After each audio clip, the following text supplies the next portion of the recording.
kubanga fena nze nkimanyi nti Ray akopa Apia ono muwala we Ghana Jackie Apia bamugamba okola ki era woolaba ebintu byonna byakola just oli kyakola kya training abeera mu gym ono tabeera okitegeera naye nga mu kubuildinga w'omulaba byonna nozuzannya mu Aroma azannyira mu image yaani Jackie Apia kakati omuntu waatyo muzibu nnyo ku love bannaye mugamba mutya omwaka mpya omwaka mujja 2023 tubadde tubuzeebuze nga mubula kutunoonya waffe mu bitanda mutusokoleyo Sarah Henzo oliwa Sarah Henzo ebisenge yere naye temututeeka ku pressure abantu ebisenge babyagala nnyo abantu ebisenge byagala bambi mubadde mwebuuza twalaga wawe tuli nnyo mwaka mpya tubadde tulina okwesetinga tukomewo n'enkuba empya ekolidde tubadde tuwumudde mu bannaye mulowooza ffe tetukoowa tukoowa amajaji kuliko omwaka gwakuyizisa gutya Saara omwaka generale tegwali mubi generale tegwali mubi twajoga ensi wano naawe naye sokolindeko ntunagenda mwaka ISMA eyakutwala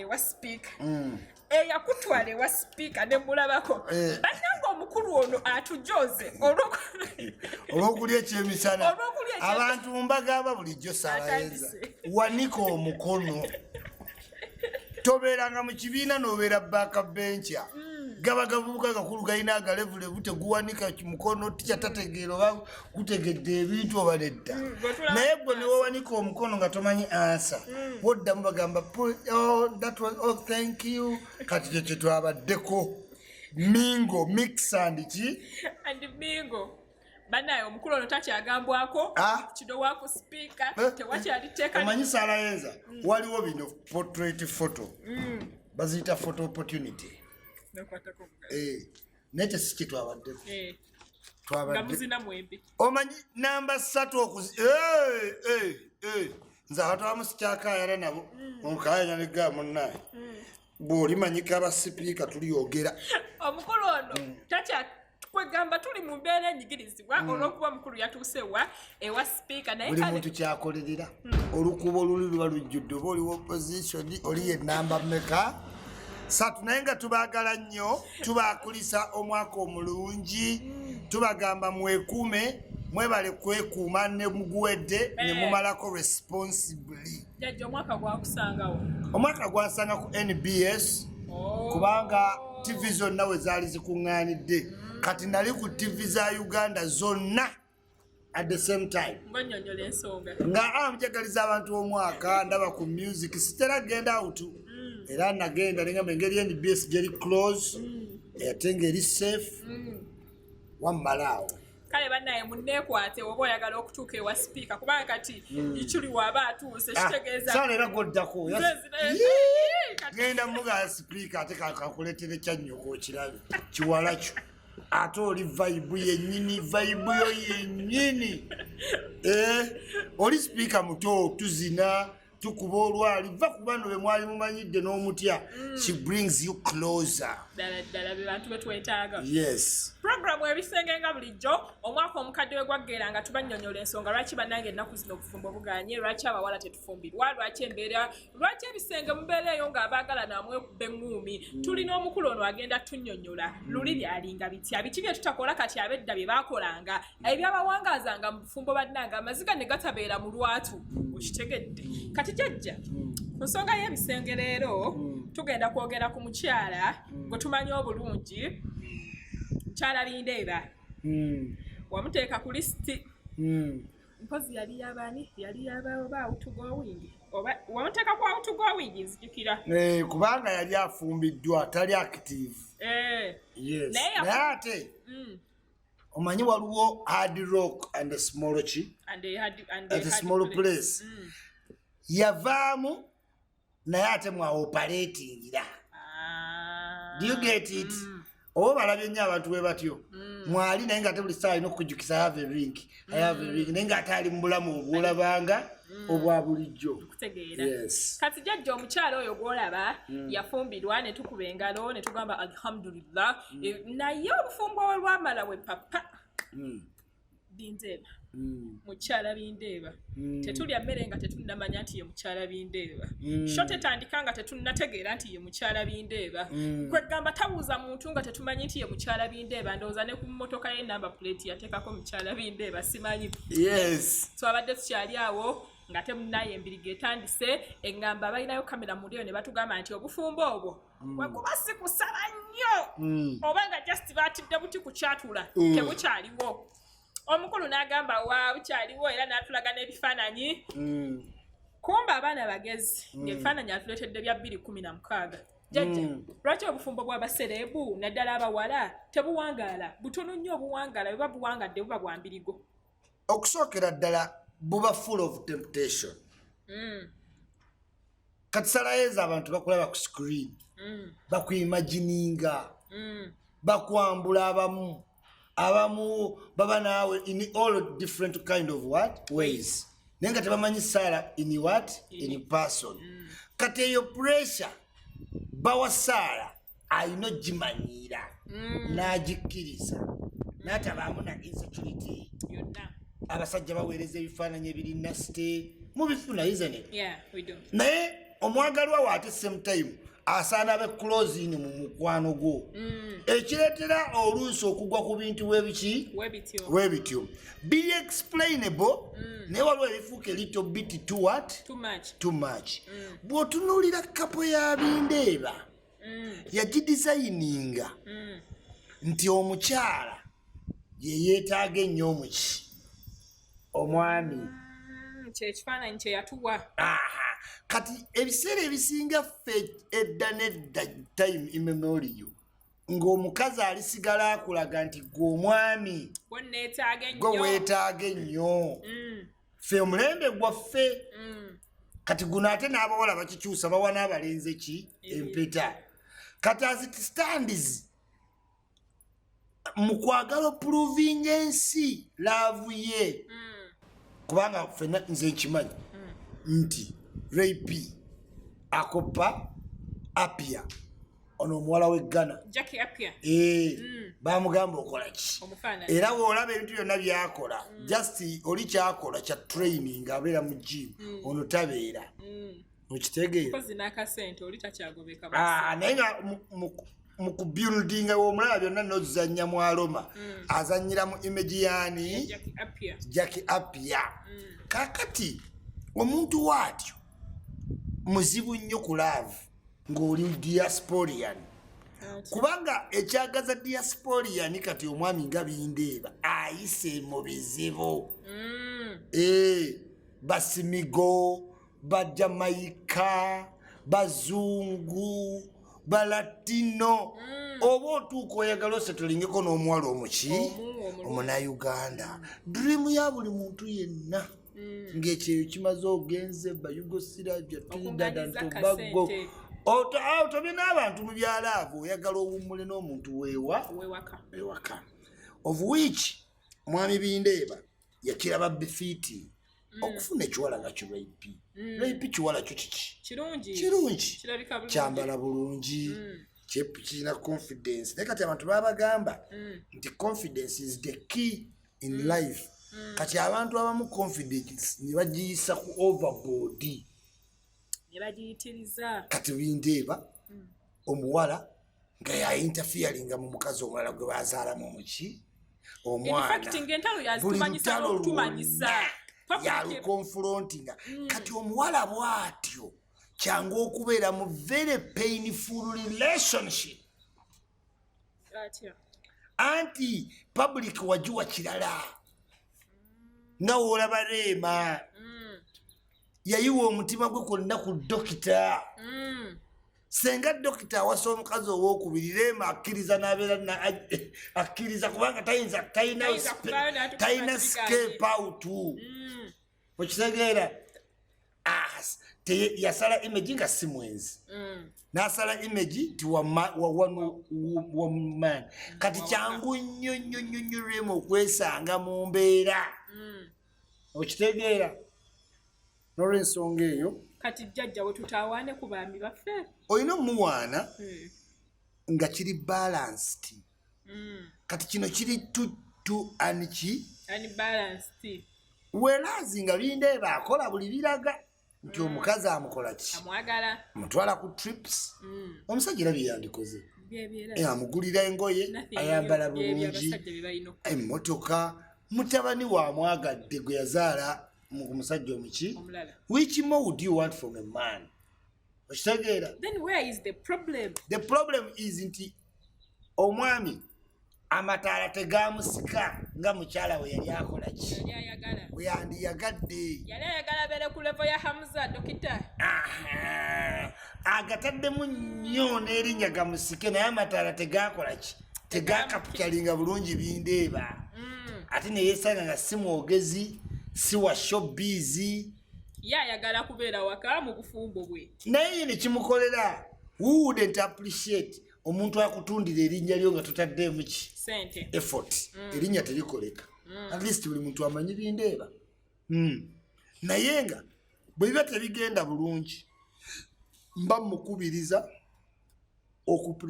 to prepare for the worst because rape ne bitagenda bulungi asobola ofuna atyataaka abawala tubajjukira mu ssomero ng'akufiirako omunyiza n'akaaba omugamba biwedde n'agamba nedda n'akwata okugulu n'atuula mu ttaka kubanga ye yagamba banne nti mwagalana nnyo ng'ate ddala temukola ki temwagalana nnyo kati awo rape waali wazibu nnyo nnyo nnyo nnyo kuba gwe oprotectinze ebibyo ate teri musajja atayagala waawo omukazi nga yanwanira mbeera musanyufu beekube nga ndi awo nze malaba beekuba njagala nnyo akayimba katomudde ako leeta maama wo yeekube ne ssenga wange yeekube beekube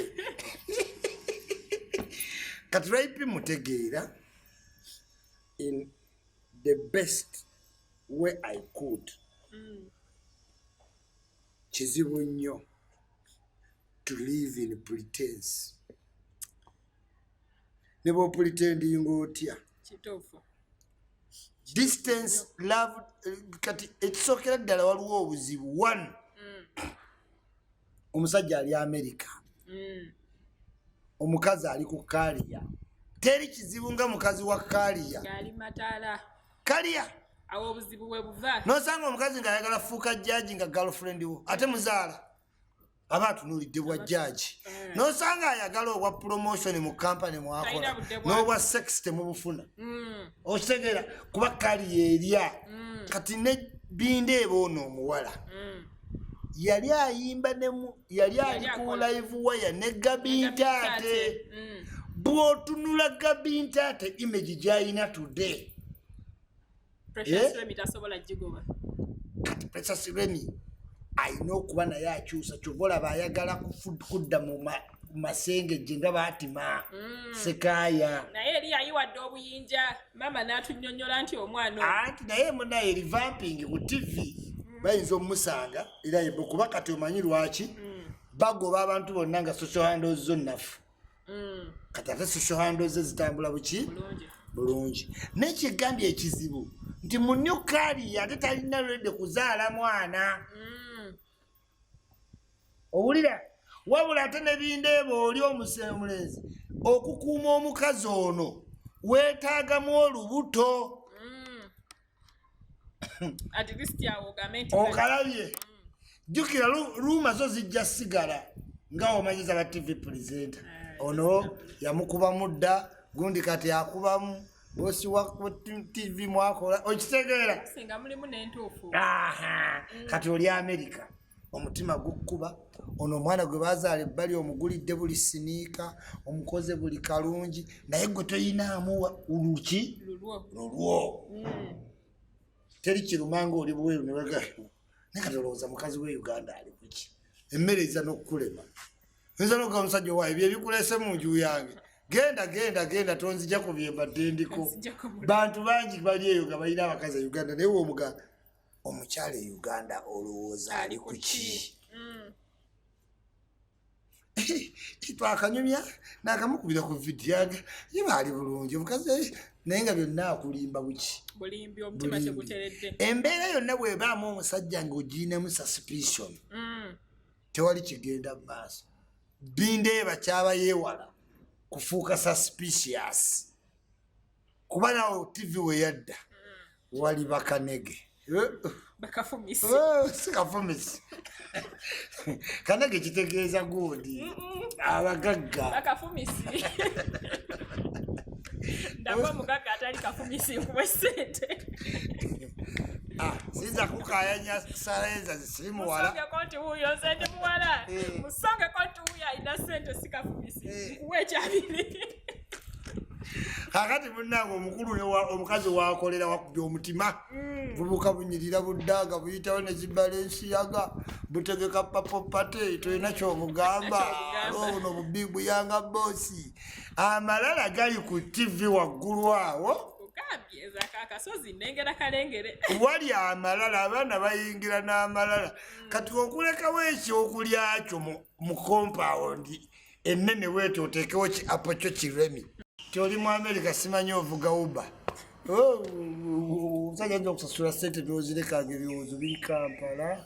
Sajja ovuga halo, where is the balance? Abayindi anti where is the balance?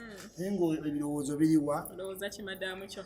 Sandi yagadde bufumbo bwa bumenyeke. Jjajja abantu bagambye nti akatijjukano kaneeno, akatijjukano n'akababba n'ebigambo ebiyitirivu ebingi omukyala bye yayogera bye byaleese obuzibu mu maka nti omwami yafuuka frustrated n'agamba ye gwe bannaye woosirikako. Anti oyinza oba dominant character, jjukira ye ye mwogezi. Omwami ye musirise. Okitegeera. Omwami alina baganda be. Omanyi n'omukazi owa Kalaacha. Gye badde ngenda okugamba nti eri ba TV present abafumbo tubamanyi. Ruth Kalibala. Ruth Kalibala ate gambi naye Akalaacha waliwo omuntu wazaala totayinza ofumbiro. Anatalia si mufumbo. Anatalia era si muntu mukakka. Mukyala wa SB4 si mufumbo. Gundi. Anteira. Mufumbo naye. Nanyataddanga mu kamera n'atugamba. SB4 wagata Anteira. Ayine ebbere limulinga muguguliti. Akuyitako n'amaaso n'agakanula lagaze mukyala SB4. Ne bagenda beekole obusolosolo ne kaleera ku programu zaabwe. Naye lwakuba SB4. Naye era tabanga. Ekimugumya. Kutukola ki ekimugumya good. Addayo eka every day. Kantu kuddaka every day ki? Si munnyo nti obagitoolako olaba naye era azze eka at least. Kyogamba Kalaacha siwe wava obuzibu. Kyegambe osobola oyiga mukyala wo. Kati SB4 amanyi aniki? Anteira.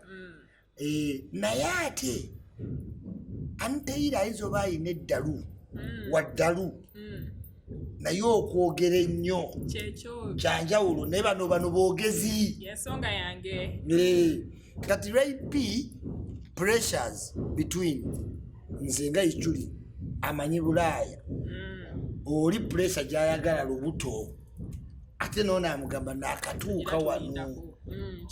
Nkyasetolinga in. Awo kati mu kusetolinga in awo abaana bakolerawo ebijanjaalo we babisimba we babisaawo we babisimba we babikoola lefuti we ogenda ogannange mu Uganda tebawummula nzabasotebawalo tebeewummuza mbamanyi so omutima gukuba naye nga nkugumya mukulu Bindeeba ti kkiriza mu inayu ky'omukyala waki ze Sandi yagadde mwawukane bakunyumira si nnyo naye saagala nnyo bantu bawukane nsankowosanga abantu b'ebizibu omuntu bw'obadde osanga asimayiringa yenna emisuwa gimwerege atunyiigire ate anoonye omulala we bamukyawa buleekinga amaka g'omulala saagala bawomuleeka womuleeka saagala ISMA wabaaki anti wakujjako omusajja katawo onoonya gujjako. We can't continue like this. Nze kubuulira abantu tebagala bawomuleeka. Buno munnaye nga nnyumba n'eyateero baali bantawanya ne tuyomba nze tomumanyi bamaliriza bampadde ya time ne headphones naye bakola ki nakyusa ennamba ne bangamba mobile money ajja kukola mu ssaawa nakwezi ng'omubbi yabba simu yange ne wayita wiiki nga kikola nimbaga ati mbw ate tukyalaba omubbi agezaako yingira busimu mukwano ekyabindeeseza ano bisitoopinga mubbi butabiyingiramu wagendera ddala ku kitebe regional manager corporate manager simanyi assistant manager bonna bankubira zphone zino flash peni airtime kutawanya client nga bakuwooya ikyuli wakuwooyawooya nga bakuwooyawooya oteresirike kiryoke jjajjanga ebisenge tubimalize kale tetunabimala naye nga tukyali awo siyinza kwerabira lutalo lwa Shira Gashumba na case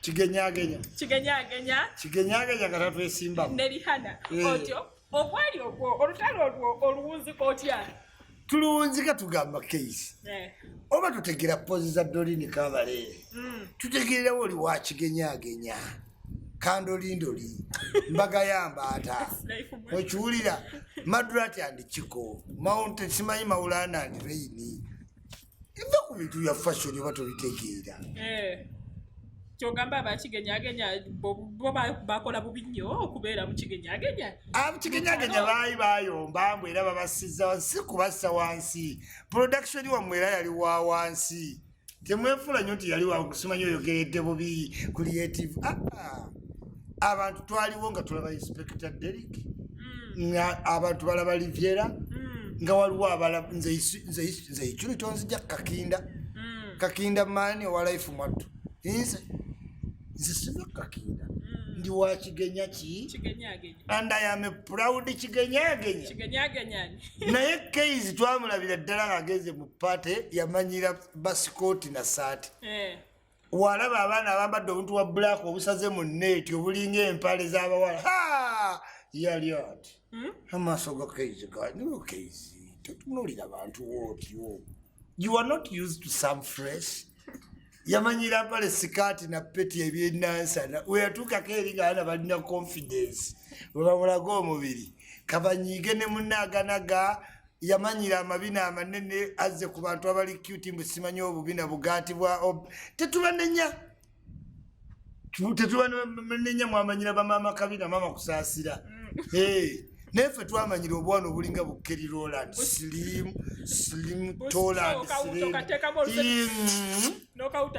kasomyo kisira kasumba kasomyo si buli muntu nti asobola okufuna akasomyo okamanya akeggumba omanyira okukawunzika woti ngaeggumba mwe kalina okabaza kalungi ku boni maalo naye mwe mwamanyira omugungutu gwaki watalaba amabina gava kuno paka katwe tamanya nti alabye omuntu chovola ebalaba Molini Nantume nga bagamba Lema talina kabina ate kalina kwenkana ka Molini Nantume kalina kubanga kamala buki bumazi kati fabo bino tukubyemu ebitu balowooza ssala olwokuba alina akabina ali sirimu si muntu sirimu besi muntu akawala kaita sirimu boka manyi kamala bumazi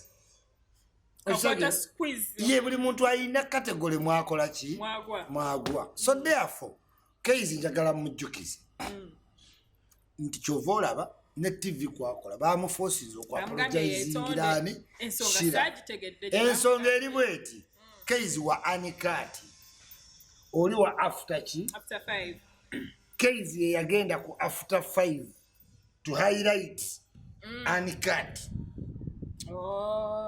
TV oli Shira programu ya Shira kiringa omuntu najja mu bisenge nadisingiramu Sarayenza do you get it ng'ate naye muwala naye akola byokola kati abantu bagamba nti ethical wise Keizi wali toyinza kuva ku programu yo nowayeirayitingira mu ya munno ate n'omudiminingiramu ate nga mukola ku kampuni yemu ekyokubiri ng'omukozi w'NPS munno ng'okola naye bulijjo okitegeera you ought to protect your workmates no matter what oba okitegeera kale kituufu ennyamba ati yakusanyusa naye ate si ye yaliyo yekka naye ate nze yansanyusa anti omanyi fashoni sigiinaako buzibu yes kakati Keizi wa kikalu na saati abawala ba peti sikati naki blouse bamanyi wano tuli mu fresh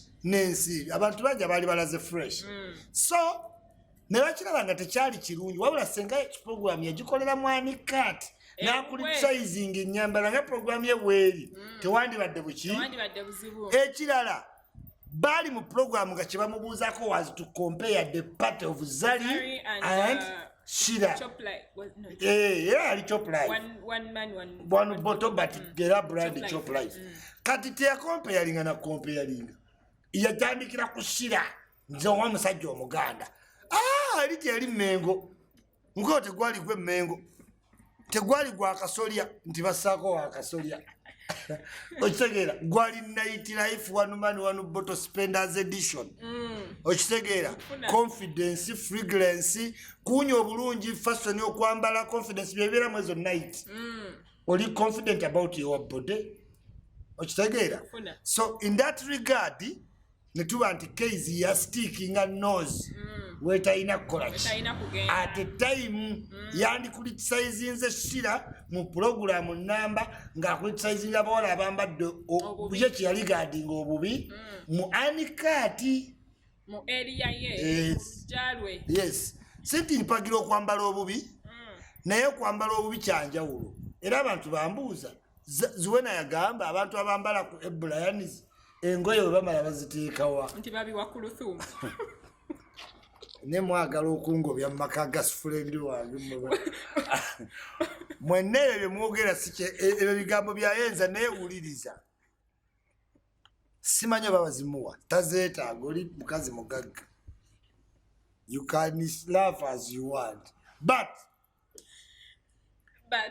fashion baba tebamwambadde nti engoye baziddemu enkya tuba tulaba creativity ya mutuuzi kuba kwolesa kigwe ne night life si yakwesiba gomesi ayagala omukolo gw'okutikka akasolya ogwannabannamasole gwoba oyagala omukolo gw'abannamasole gwe bambalira simanyi ebyo mulala ku guno linda ekisaakaate yes olutalo olwo mbadde sobola genda nga mbuto naye tomanyi kye naliko nakulaba nga utandise anti taata we yankubire twayogera essaawa ezi ng'akunnyonnyola anyinyonnyola buli w'olyogera ekintu kukira mba mu buzibu nze friend wa family nze nakulaba ne ngamba leero munywanyi bamukwatidde mu kafunda walina ensonga zoyagala oyisaawo naye nga tosobola Keizi ne mwesonya nobwa Keizi tunaateesa mu kkubo naye ku bavandimwe envaako awo wenyimira taata w'abanda baati tokuba muvandimwe ava ku muvandimwe naye Gashumba batomanyi Gashumba nsanyusa abakazi bansanyusa Gashumba when is supporting Shira abazadde bonna n'abakazi bagamba this is the daddy anyone needs n'ate same time ng'ate abeera kyabagambye ate abanyiizizza nnyo nti bakaddiya masuuka Shira akaddiya passport ne tuliyinja kati ku luno namuganda luleke kyebalinza oveeyo kyebalinza okole ki olulwane naye luleke balinza oveeyo naga nkakkanyi naye nagenza owulira ng'agenze ku radio 4 bannaye nga luyiseeko ennaku ezi yalutukiza kyeyakoze Kasumba Kasumba anoonya byapa bwe yagambye tebalabye ka vidiyo ng'anoonya byapa nti bagamba Shira Gashumba tulage ku bipapula ko ya mu kifo ky'obbalaga ebipapula tuleeta ebyapa taata we yagamba mugamba diguli n'agamba mu banka waba atwalayo ssente bamubuuza diguli n'agamba waayi ku airport bamubuuza diguli oba ku akawunti ye kuliko diguli wabula bambi tokwatanga ku Shira Gashumba nga taata we akyali n'omukwano gufiirawo ne muba mwayogedde eggulu everyone needs a taata Shira Gashumba in the home I need one too wetagayo nga taata ayiwawo omubiri naye nga baddanga olutalo lombadde talogerako nakulaba nga lukunyize ate omanyi lwaki lwanyiga Shira mugagga wange kwolwo lwennyini yampa tiketi ezi kumakya nakeera nagamba ISMA oyogeramu ne Rickman oluswidi lumunyumira nga twogeramu ne Rickman nampeereza dola eki keizi twekuba bwekubi mu ngalo ki oli otya bulaza eziwuuma nagamba kagende ku $2 nk'oyo okunkuba engalo tugeze kubeere bulungi tulabagane olundi sabayenza jajja ikyuli tubagane tosukanga tonnamalayo